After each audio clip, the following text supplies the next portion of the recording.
இருந்து ராமநாதன் அர்ச்சுனாவுடன் நீங்கள் கை நீட்டியதற்கான எனக்கு வழக்குகள் போடப்பட்ட 24 வழக்குகள் 24 வழக்குகள் போடப்பட்டிருக்கிறது. நான் விடுதலை புலிகள் என்றா என்னைய சுட்டு தள்ளுங்க, இல்லாட்டி கைது செய்யுங்க. இது போல பயங்கரமான மோசமான வார்த்தைகள் எல்லாம் பயப்படாம பாராளுமன்றத்தில் இன்றைக்கு பாராளுமன்ற உறுப்பினர் அர்ச்சுனா அவங்க கதைச்சிருக்கேன். මාව නිකන් කොටි කියලා අය එච්චර ඩිප්‍රස් කරන්නේ. මං කොටි නම් අරස් කරන්න මම නැත්තම් වෙඩි දියන්න. ඕගොල්ලෝ මර මිනිමරලා තියනවා. මිනිමරපු ආණ්ඩුව තමයි මේක. எல்லா வீடியோ போலையும் நாங்கள் சில விமர்சனங்களை இந்த வீடியோல அர்ச்சுனா மேல வைக்க முடியாது. இந்த வீடியோ முழுக்க முழுக்க அர்ச்சுனாவுக்கு ஆதரவான வீடியோ. காரணம் என்னடா, அவர் இன்றைக்கு பாராளுமன்றத்துல கதைச்சது 100% உண்மையான விஷயம். காரணம் என்ன அப்படின்னா, ஒரு பாராளுமன்றத்துக்கு ஒரு பாராளுமன்ற உறுப்பினர் என்னத்துக்கு போவாங்க? வாய்ப்பாத்துக்கு, சாப்பிட்டுட்டு தூங்கிட்டு வர்றதுக்கா? மக்கள பிரச்சனையை கதைக்கிறதுக்கு போவாங்க. அப்ப அவர் என்ன சொல்றாரு? 64 நாட்கள் ஆயிருச்சு மக்கள பிரச்சனையை கதைக்கிறதுக்கு. அவருக்கு நீங்க நேரம் ஒதுக்குறீங்கல்ல, ஏண்டா ஒதுக்குறீங்கல்ல? என்னடா அதெல்லாம் செயற்பாடு? பாக்குறதுக்கு எவ்வளவு ஒரு கோபம் வருது. சரி, அதுக்கு ஒரு குழு ஒன்று அமைச்சிருக்கீங்க. அந்த குழுவும் பாத்தீங்கன்னா 34 நாட்கள் ஆயிருச்சு, ஒரு தீர்வும் இல்லை. அப்ப என்ன பண்ணிட்டு இருக்கீங்க? என்னத்துக்கு அந்த குழு? இதெல்லாம் பார்க்கும்போது உண்மையாகவே மிக மிக மோசமா இருக்கு.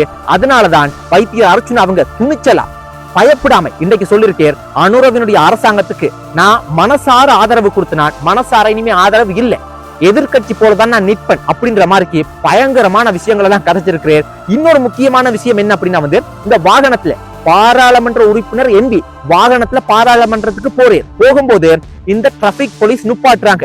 இவங்களை பத்தி எங்களுக்கு தெரியும். ஒரு கஷ்டப்பட்டு ஒரு குடும்பத்துல இருக்கிற கஷ்டப்பட்டவர் வேலைக்கு போயிட்டு ஒரு 1000-2000 சம்பாதிச்சுட்டு வீட்டை போகும்போது ஓவர் ஸ்பீட்ல போறான் அப்படின்ட்டு, இல்லாட்டி ஓவர்டேக் பண்றான், வாகனத்தை முந்தி போறான்னு நுப்பாட்டி இந்த 500-1000 ரூபாய்க்காக பொய் சொல்லி எவ்வளவு ஊழல்கள் செய்யறீங்கன்றதை நாங்க எத்தனை தடவை பார்த்திருக்கிறோம். அப்பேற்பட்ட இந்த மாதிரியான போலீஸ்கள் என்ன செய்யறாங்க அப்படின்னா, இந்த பாராளுமன்ற உறுப்பினரையே இவ்வளவு தொந்தரவு செய்யறீங்கடா சாதாரண மனுஷனை என்ன செய்வீங்க? இப்ப சில நாட்களுக்கு முதல் நான் வவுனியாக போகும்போது ஒரு வாகனத்துல கார்ல போகும்போது பாத்தீங்கன்னா நுப்பாட்டி ஓவர் ஸ்பீடே போக இல்ல. நுப்பாட்டி பாத்தீங்கன்னா உர்ரானே இல்ல, கதைச்சிட்டு இருக்கிறான். கிட்டத்தட்ட ஒரு 200-300 ரூபாய் காசை வாங்கி போட்டு தான் விட்டான் பாருங்க. ஒரு 300 ரூபாய்க்கு ஒரு அரை மணி தேவையை வச்சு கதைச்சிட்டு இருக்கிறான். அது ஒரு பக்கம் இருக்கட்டும். இப்ப வைத்தியர் அர்ச்சுனா அவங்க கதைக்கிறது என்னன்னு பாத்தீங்கன்னா, இதே ஒரு சிங்கள மொழி பேசக்கூடிய ஒரு அமைச்சரோ எம்பி ஒருத்தவங்க போற வாகனத்தை நீங்க நுப்பாட்டுவீங்களா? நான் எல்இடி லைட்ஸை போட்டுட்டு போறேன் அப்படின்னா அவங்க கேட்கறாங்க விஐபி ஆண்டு. நான் விஐபி தானாடான்னு சொல்றேன். உண்மையா ஒரு எம்பி தானடாப்பா. சரி, அது ஒரு சட்ட திட்டங்கள் இருக்கட்டும் வைங்களேன். அப்ப என்ன விஷயம் அப்படின்னு பாத்தீங்கன்னா, அந்த பாராளுமன்ற உறுப்பினருக்கு கைது செய்யற அளவுக்கு உத்தரவிட்டு இருக்காங்க. இப்ப இந்த சட்ட விஷயங்கள் தெரிஞ்ச அளவுக்கு கௌசல்யா கூட இருக்கிற காரணத்தால அவர் பாத்தீங்கன்னா அதை முன்னுக்கு ஆஜராகி கைது செய்வதற்கு முதலே சில விஷயத்தை சுமூகமா முடிச்சிட்டு, அப்ப அவர் கேட்கறது என்னடா, இப்ப சிங்கள மொழி பேசக்கூடிய ஒரு அரசியல்வாதியை நீங்க கைது செய்வீங்களா?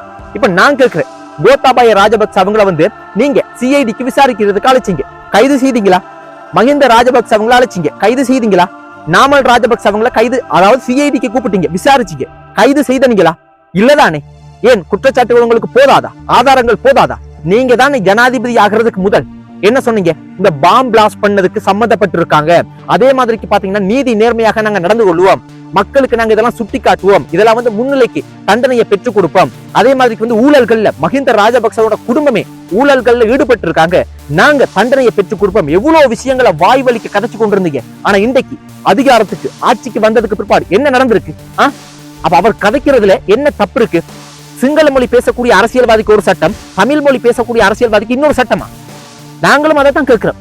இதை வாய் பார்த்துட்டு இருக்கக்கூடிய ஒரு விஷயம் இல்ல.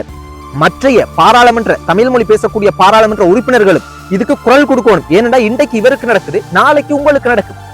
குட்ட குனிஞ்சு கொண்டு போக முடியாது. மோசமான ஒரு செயற்பாடா இருக்குது.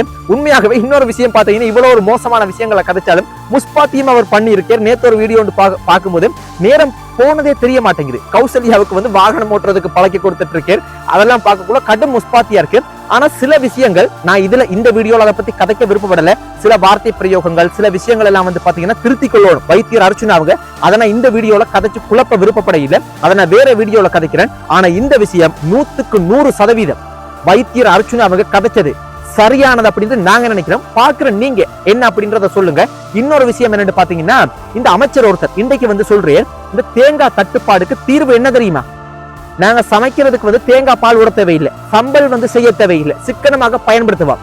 இதை பார்க்கும்போது நிறைய நல்ல திட்டங்கள் செய்யறீங்க, நாட்டை வந்து நல்ல வழியில கொண்டு போற மாதிரி இருக்கு. கிளீன் ஸ்ரீலங்கான்றதை நான் பார்க்கக்குள்ளாட நல்லா செய்யறாங்களே அப்படின்ற மாதிரி இருக்கு. ஆனா இப்படி கோமாளித்தனமாக சில விஷயங்களை கதைக்காதீங்க. தேங்காய் தட்டுப்பாடு இருந்தா அதுக்கான தீர்வை பெற்றுக் கொடுக்கறதுல வந்து வழியை பாருங்க. அதை விட்டுட்டு சிக்கனமாக பயன்படுத்துங்க. நீங்க சம்பல் செய்யறதுனாலதான் அந்த தட்டுப்பாடுகள் ஏற்படுது. என்னடா பாது கதை? கோமாளித்தனமா இல்ல, இப்படி போகுது நிலைமை. இன்னொன்று என்னன்னு பாத்தீங்கன்னா, ஒரு முக்கியமான கவலையான விஷயம். இப்ப நிறைய எங்கட உறவுகளுக்கு, எங்கட புலம்பெயர் தமிழ் உறவுகள் பாத்தீங்கன்னா, ஈழத்துறவுகள் மிகப்பெரிய நாடுகள்ல எல்லாம் எல்லா நாடுகள்லயுமே பறந்து விரிந்து வாழ்றாங்க.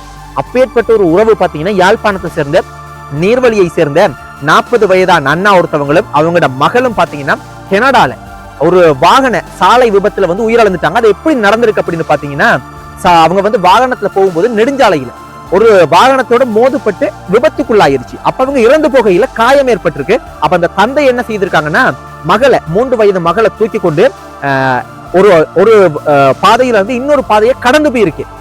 விபத்துக்குள்ளாகி இருக்கு ஒரு வாகனத்தோட. அப்ப காயமாகி இருக்கிறாங்க. அவர் வந்து வாகனத்துல இருந்து இறங்கி அந்த குழந்தையை எடுத்துக்கொண்டு அடுத்த பக்கம் போகும்போது இன்னொரு பக்கம் இருந்து வந்த வாகனம் பாத்தீங்கன்னா மோதுப்பட்டு இவங்கள் மேலே அப்படியே மோதுப்பட்டு ஆக்சிடென்ட் ஆகி அப்புறம் பாத்தீங்கன்னா வைத்தியசாலைக்கு கொண்டு போயிருக்காங்க. அப்பயே அவங்க உயிரிழக்க இல்லை. வைத்தியசாலைக்கு கொண்டு போகும்போதுதான் சிகிச்சை பலனின்றி இறந்து போயிட்டாங்க. உண்மையாகவே ஒரு கவலையான ஒரு விஷயம் உண்டு. ஏன் அப்படின்னு பாத்தீங்கன்னா, இந்த மிகப்பெரிய நாடுகள் புலம்பெயர் தமிழர்கள் வாழ்ந்து கொண்டிருக்காங்க. அங்கிருந்து மறுபடியும் நம்மட நாட்டு எங்கட மண்ணுக்கு வரும்போது மிகப்பெரிய சந்தோஷம் ஏற்பட்டிருக்கு. எத்தனை கனவுகளோட எவ்வளவு சந்தோஷத்தோட அவங்க வாழ்ந்து கொண்டிருந்திருப்பாங்க. அப்ப மறுபடியும் அவங்க வீடு திரும்பல, இப்படி ஒரு சம்பவம் நடந்துருச்சு அப்படின்னு அவங்களோட சொந்தங்கள் அவங்களோட உறவுகள் எல்லாம் கேள்விப்படும் போது எவ்வளவு கவலையா இருந்திருக்கு, எவ்வளவு பெரிய ஒரு துக்கமான செயல். இதுதான் நடக்கணும் அப்படின்னு இருக்கு. வேற என்ன நம்மளால சொல்ல முடியும்? எங்களுடைய ஆழ்ந்த அனுதாபங்களை தெரிவித்துக் கொள்றோம். இப்படி ஒரு கவலையான செய்தியையும் பார்க்கக்கூடிய வகையில இருந்தது. இலங்கையில இதை விட இன்னும் ஏகப்பட்ட செய்திகள் இருக்குது. ஆனா நான் இன்றைக்கு இதை கதைப்போம் அப்படின்றதுனால இதை கதைச்சு நான் பார்க்கிற மக்கள், நீங்க நான் கதைக்கிறதுலையும் தவறுகள் இருந்தா சொல்லுங்க, பிரச்சனையே ஒன்று இல்லை. சரியா நீங்க கருத்துக்களை பதிவிட்டீங்கன்னா நான் அதை ஏற்றுக்கொள்வேன், நான் அதுக்கு உங்களுக்கு பதிலும் அளிப்பேன். அதே போல பாத்தீங்கன்னா பார்த்து போட்டு உங்களோட கருத்துக்களை தெரிவிங்க. நன்றி மக்கள்.